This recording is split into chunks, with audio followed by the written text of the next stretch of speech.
بلکہ ایسے بھی آنا جانا ملنا جلنا، کوئی سجیشن ہو کسی کے دل میں، کوئی سجھاؤ ہو کسی کے دل میں، تو وہ کھلے دل سے آپ یہاں آ کر رکھیے۔ ہو سکتا ہے کہ آپ کسی ایسی نیکی کا ہم کو مشورہ دے دیں جس کا ہم کو خود خیال نہ ہے۔ میں نے کئی بار یہاں آنے والے بعض بھائیوں سے، رنگے بھائی سے اور بھی لوگوں سے یہ بات کہی کہ اگر علاقے کے اندر کسی غریب کے گھر میں کھانا نہ پک پا رہا ہو، کسی کا علاج نہ ہو پا رہا ہو، کسی کے کوئی دکھ درد ہو، تو آپ کم سے کم ہمیں سوچت کر دیجیے، ہم کو اطلاع کر دیجیے۔ ہم یہ نہیں کہتے کہ ہم ہر ضرورت میں کام آ پائیں گے، بہت چھوٹے لوگ ہیں، بہت ہی لمیٹڈ، بہت چھوٹے سے سادھنوں سے، عام غریب لوگوں کے سہیوگ سے یہاں جو کچھ بھی کام ہوتا ہے ہو رہا ہے، لیکن پھر بھی ہم کوشش کریں گے کہ اس پریشان حال بھائی اور بہن کی جو مدد کر سکیں یا کروا سکیں وہ ہم کریں، تاکہ کم سے کم ایک علاقہ تو ایسا بنے۔ اور یہ بات واقعی ابھی آپ نے بالکل ٹھیک کہی، اور ہمارے زید نذیر صاحب نے بھی یہ بات کو دہرایا تھا کہ یہاں جو پریاس ہو رہا ہے صرف دیش میں نہیں، پورے اس ملک میں، یہاں نہیں بھارت میں، دور دور تک پورے وشو میں اس کا چرچا پہنچ چکا ہے۔ میں نہیں کہتا کہ یہ اس کے لائق ہے کہ یہ چرچا ہو، اس سے بہت اچھے اچھے پریاس اور جگہ پر ہو رہے ہوں گے، لیکن کہیں پر اگر اندھیرا ہوتا ہے تو ایک چھوٹا سا دیا جلانے سے بھی وہاں روشنی آ جاتی ہے۔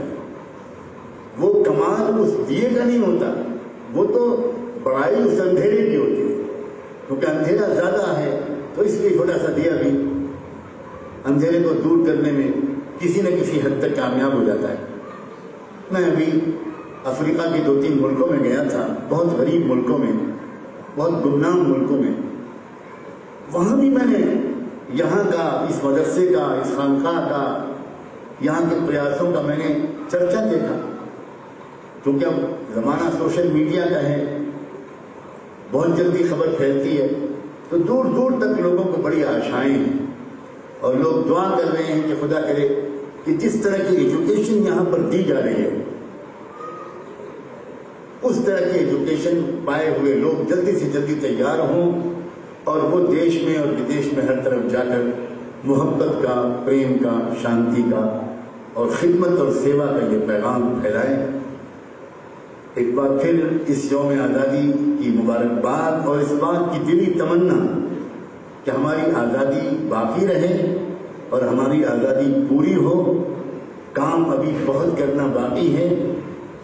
ایک ڈائریکٹ غلامی سے تو ہم نکل آئے، لیکن ان ڈائریکٹ غلامی میں ہم کو پھنسا لینے کی پھر وہی پچھم شریعت رچ رہا ہے، اور یہ اس وقت تک ہم کو مکمل آزادی نہیں مل پائے گی جب تک دیش کے اندر، لوگوں کے اندر آپس میں اسی طرح کی محبت، اسی طرح کا اتحاد، اسی طرح کی یونٹی دوبارہ نہیں واپس آئے گی جیسی کہ اس وقت تھی جب ہم نے پہلی آزادی کی لڑائی جیتی تھی۔ ہم کو دوبارہ اس دیش کو آزاد کرانا پڑ رہا ہے۔ اچھی طرح نوٹ کیجیے اس بات کو کہ ہمارا دیش اب پوری طرح پہلے کی طرح آزاد نہیں رہا۔ اب تو یہ حالت ہو گئی ہے کہ اگر کسی اسٹیٹ میں اگر بجلی کے کھمبے بھی لگانے ہیں تو ہماری سرکار کو ورلڈ بینک سے پوچھنا پڑتا ہے، ورلڈ بینک سے قرضہ لینا پڑتا ہے، ورلڈ بینک کے سامنے اسکیم کو رکھنا پڑتا ہے، تب ہم یہاں ہماری سرکار بجلی کے کھمبے لگا پاتی ہے۔ عام طور پر لوگوں کو معلوم نہیں ہے، ہماری سرکار والمارٹ جو سب سے بڑا مارکیٹنگ ہاؤس ہے، پرائیویٹ مارکیٹنگ کمپنی ہے امریکہ کا، اس کو بھارت میں ریٹیل کاروبار کرنے کی پرمیشن دے دی گئی ہے۔ یہ بہت خطرناک چیز ہے۔ والمارٹ والوں نے، آپ جانتے ہیں اب اگلی پرمیشن کیا مانگی ہے، انہوں نے کہا ہے کہ اگلے 6 سال کے اندر ہم کو یہاں پر اپنے جتنے بھی ہم شاپنگ مالز کھولیں گے پورے بھارت میں، ان کی سیکیورٹی کے لیے ہم کو 1,40,000 سیکیورٹی کے پرسونل امریکہ سے منگانے پڑیں۔ اب آپ سوچئے، کیونکہ اب بھارت کی